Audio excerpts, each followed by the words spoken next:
से न्याय इसलिए नहीं मिल पा रहा है कि सीधा सीधा अधिकारियों के ऊपर राजनीतिक दबाव है। मुझे ऐसी आशा है, लगता है कि सीओ साहब ही मेरा सारा निराकरण कर देंगे। मुझे पूरी संभावना है, आज उनके पास में आई हूँ और उनके पास से निकल के भी आई हूँ तो मेरे मन में शांति है कि मुझे लगा कि सीओ साहब मेरी सुनेंगे और मेरी आवेदनों पे वो कार्रवाई करेंगे, क्योंकि उन्होंने मुझे संतोषजनक जवाब दिया है।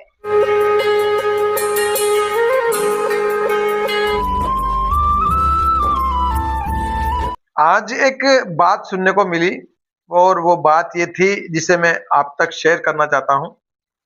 दरअसल मुझे एक आवेदक ने ये बताया है कि राजगढ़ में विभागों पर राजनीति हावी है। एक विभाग है शिक्षा विभाग, उस विभाग पर राजनीति हावी है। एक महिला ने आरोप लगाया है। दरअसल ये महिला पिछले 4 साल से अपनी मांगों को लेकर न्याय मांगने के लिए शिक्षा विभाग के चक्कर लगा रही है। इसको लेकर इस महिला ने ना सिर्फ 181 पर कॉल किया, बल्कि प्रधानमंत्री तक अपनी शिकायत दर्ज करवाई है और न्याय की गुहार लगा रही है। मैं खुद इस महिला के मुद्दे को लेकर वीडियो बना चुका हूं, महिला की बात प्रशासन के सामने रख चुका हूं। मामला हाईकोर्ट में पहुंचने वाला है, इसीलिए मैं एक बार फिर इस महिला का मुद्दा आप तक पहुंचा रहा हूं। लेकिन इससे पहले मैं आपको ये बताना चाहता हूं दोस्तों, नेताओं का काम क्या होता है आपको अच्छे से पता है। मुझे याद है कि नेताओं का क्या काम होता है, आप सब जानते हैं। सारे राजगढ़ वाले मेरी इस बात को ध्यान से सुने, अगर आपको याद है फिर भी सुने, नहीं याद है तो भी सुने। नेताओं का काम, जनता को अगर कोई परेशानी है तो उस परेशानी को खत्म करने के लिए नेताजी प्रयास करते हैं। अगर किसी गांव में कोई परेशानी है तो नेताजी सहयोग करेंगे। अगर किसी के साथ गलत हुआ है, अन्याय हो रहा है तो नेताजी सहयोग करेंगे। अगर किसी विभाग में भ्रष्टाचार हो रहा है तो नेताजी उस पर एक्शन लेंगे। तमाम तरह के काम नेताजी की जिम्मेदारी है। जनप्रतिनिधि का मतलब तो आप जानते होंगे, जनप्रतिनिधि मतलब सभी जनों का प्रतिनिधित्व करने वाले।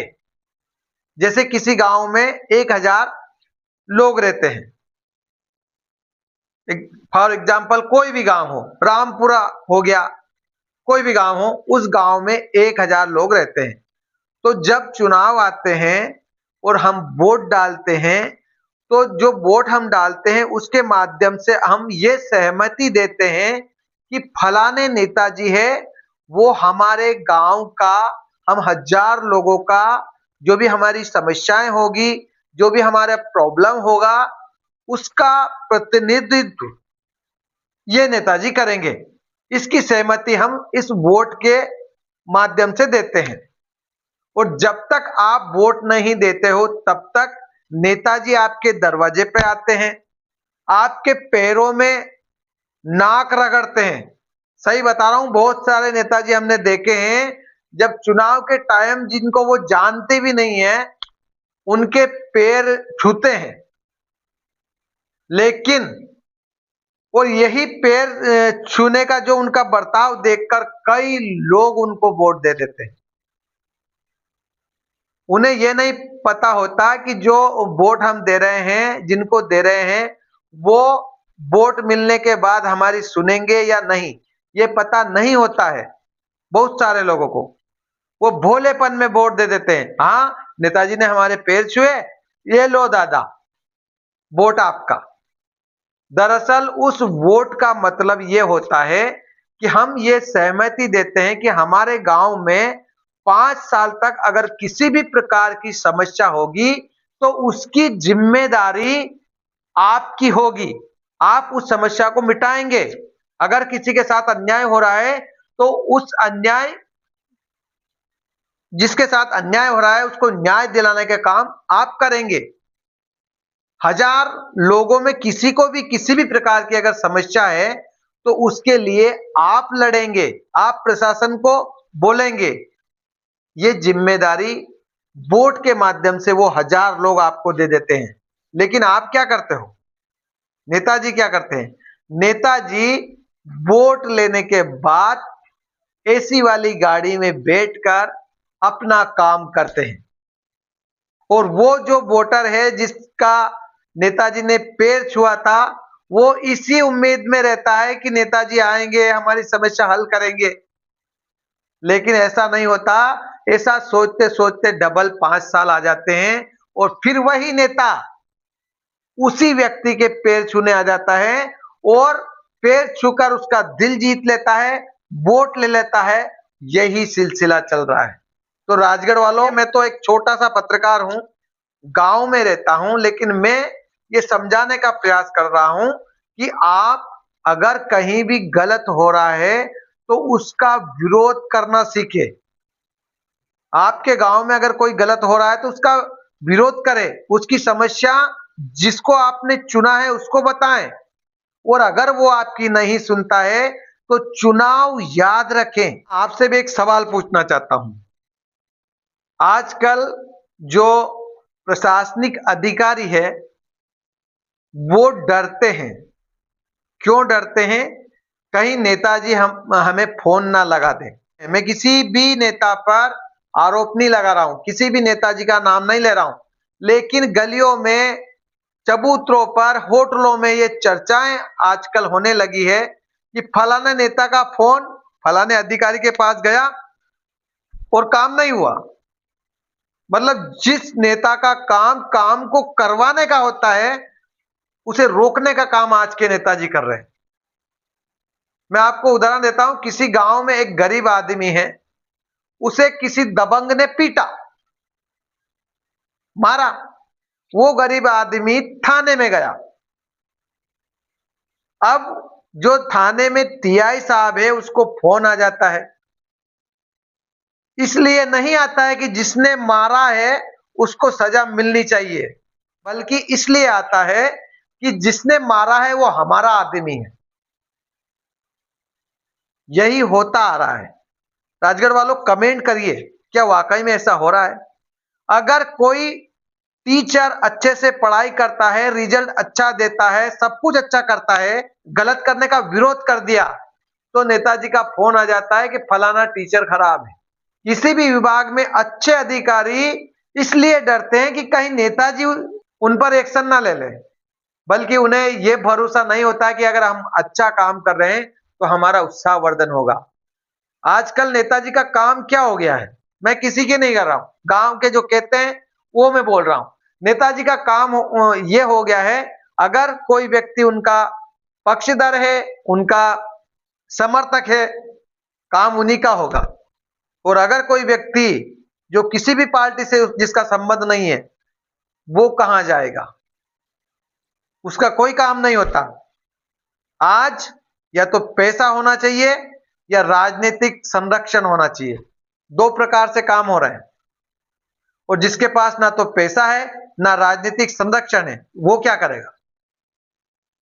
तो जितने भी नेताजी है, मेरा कहना का मतलब, मैं इतनी देर से बोल रहा हूं, मेरे कहने का मतलब यह है, जिनको हम चुनते हैं उनकी जिम्मेदारी होती है जनता की रक्षा करना, लोगों को न्याय दिलाना, लोगों की परेशानियां दूर करना।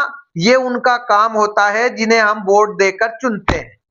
लेकिन आज का जो युग है, आज का जो समय है, उसमें काम ये हो रहा है, वोट देने के बाद नेताजी अपने सगे संबंधियों का काम करवाते हैं, अपने समर्थकों का करते हैं।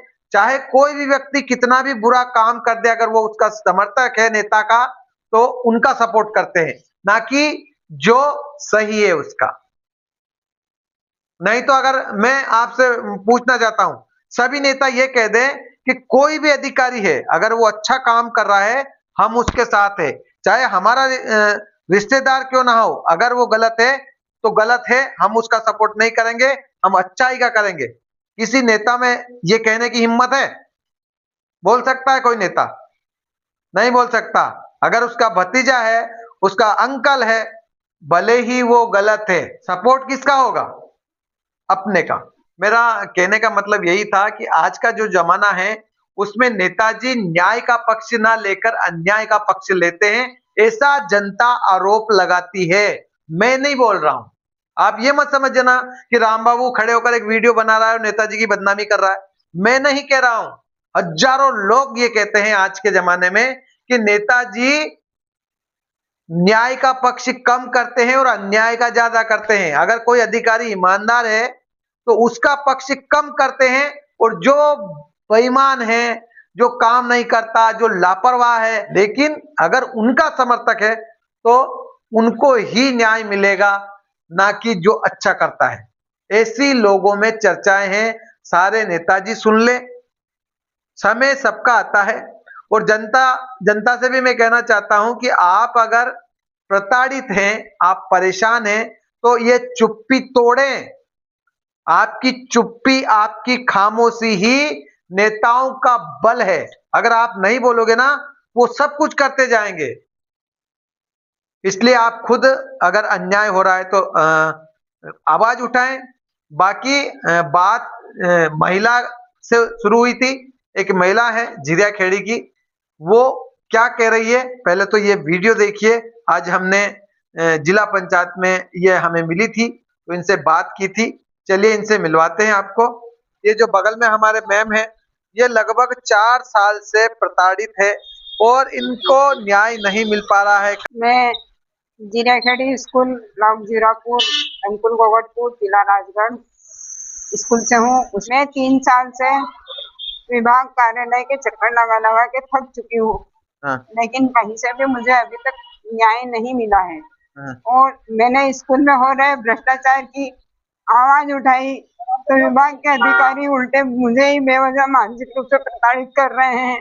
बार बार सीएमएल प्लांट में मेरी झूठी शिकायतें करवा रहे हैं, शराबियों को स्कूल में भेज रहे हैं और रसोइये में फर्जीवाड़ा हो रहा है, मध्याह्न भोजन का फर्जीवाड़ा हो रहा है, सारी चीजों के फर्जी। और आज मेरी आरटीआई की पक्ष की सुनवाई थी सीओ साहब के सामने। आज जिला पंचायत में क्यों आए थे? यहाँ पे सीओ साहब के सामने मेरी प्रथम अपील की सुनवाई थी। वैसे तो मेरा पेट दर्द कर रहा है, मैं हिमाचलपुर इलाज भी करा के आई हूँ, उसके बाद फिर मैं यहाँ आई हूँ। तो आरटीआई में आपने क्या जानकारी मांगी थी? मैंने सारी समस्त जानकारियां, मेरे लेटर आवेदनों पर क्या कार्यवाही हुई, क्यों नहीं हुई, क्या कारण है, करी तो क्या करी, सारी प्रतियां मैंने मांगी थी। लेकिन मुझे प्रथम अपील अफसर के सामने थी तो यहाँ पे सुनवाई हुई है। अब सीओ साहब कुछ निर्णय लेंगे और हो सकता है, मैं उनसे आशा रखती हूँ कि वो मुझे न्याय जरूर दिला देंगे। अब मैं आखिरी बार यहाँ आई हूँ। अच्छा ये बताइए मैम कि आप इतने दिन से कार्यालयों के चक्कर लगा रही है, न्याय मांग रही है, सभी जगह दफ्तरों पे जाती है जहाँ भी संबंधित विभाग है, आपको न्याय क्यों नहीं मिल पा रहा है? सीधी खुलकर बात करें। हाँ, मुझे न्याय इसलिए नहीं मिल पा रहा है कि सीधा सीधा अधिकारियों के ऊपर राजनीतिक दबाव है और 100 बार है, ये मैं खुलेआम कह रही हूँ, क्योंकि मुझे पता है कि इस राजनीतिक दबाव के कारण उस स्कूल में भ्रष्टाचार हो रहा है। नहीं तो कहीं पे भी एक बच्चे पे 4 लोगों का वेतन नहीं निकल सकता है। और मध्याह्न भोजन में इतना फर्जीवाड़ा हो रहा है, पूरे स्कूल में फर्जीवाड़ा हो रहा है। कोई हेडमास्टर साहब नहीं है, कोई एचएम नहीं है और बिना एसएमसी का गठन नहीं हुआ है, फर्जी गठन कर दिया गया है, झूठी जानकारियां ऊपर पहुंचा दी गई है, इतने फर्जीवाड़े हो रहे हैं, तो कुछ न कुछ राजनीतिक दबाव तो है। फिर अब जैसे आप इतने दिन से परेशान हो, अब आगे क्या करोगे, क्यों बताइए ना। मैं आगे का ये आखिरी रास्ता है कि मेरे आरटीआई का जवाब आ जाए मेरे पास। अब मैं हाई कोर्ट में रिट याचिका दायर करूंगी, बस मेरा आखिरी रास्ता वही है। लेकिन मैं अब पीछे तो नहीं हटूंगी। मैंने आज राजगढ़ आना मतलब आखिरी दिन था आपका? हाँ, मैं कोर्ट का दरवाजा खटखटाऊंगी। अच्छा, अगर आपको न्याय नहीं मिलता है तो मैं कोर्ट का दरवाजा खटखटा। अगर मुझे यहाँ से, मुझे ऐसी आशा है, लगता है कि सीओ साहब ही मेरा सारा निराकरण कर देंगे। मुझे पूरी संभावना है। आज उनके पास में आई हूँ और उनके पास से निकल के भी आई हूँ तो मेरे मन में शांति है कि मुझे लगा कि सीओ साहब मेरी सुनेंगे और मेरी आवेदनों पे वो कार्रवाई करेंगे, क्योंकि उन्होंने मुझे संतोषजनक जवाब दिया है। अच्छा, तो मैम आपको लगता है कि जो शिक्षा विभाग है राजगढ़ का जो विभाग है, इसमें राजनीति हावी है? बहुत भयंकर। हमारे खिलचीपुर क्षेत्र में तो बहुत तेज विधायक है, यहाँ तक कि मैं तो अभी खुल के ओपन नहीं कर रही हूँ। अगर मौका लगा तो मैं खुल के भी ओपन करूंगी। तो राजगढ़ वालों, ये हम नहीं कह रहे हैं, हमारे बगल में जो दिखाई दे रही है, वो मैडम सीधा आरोप लगा रही है मैं तो कि किसी के साथ वर्तमान नहीं में रहूंगी। राजगढ़ की जो शिक्षा व्यवस्था है उस पर राजनीति हावी है, राजनीतिक संरक्षण में ये काम नहीं होने देते, जो नहीं हो अच्छा है। रहा है, नहीं हो रहा है, राजनीतिक कारण हमारे खिलचीपुर क्षेत्र में नहीं हो रहा है। तो बहुत बहुत धन्यवाद। सीओ सर से भी आग्रह है, कृपया अगर हो सकता है कि ये आप पर भरोसा मुझे कर रही है। भरोसा है सीओ साहब के पास, उन्होंने बोला है जांच करने का। चलिए, बहुत बहुत धन्यवाद।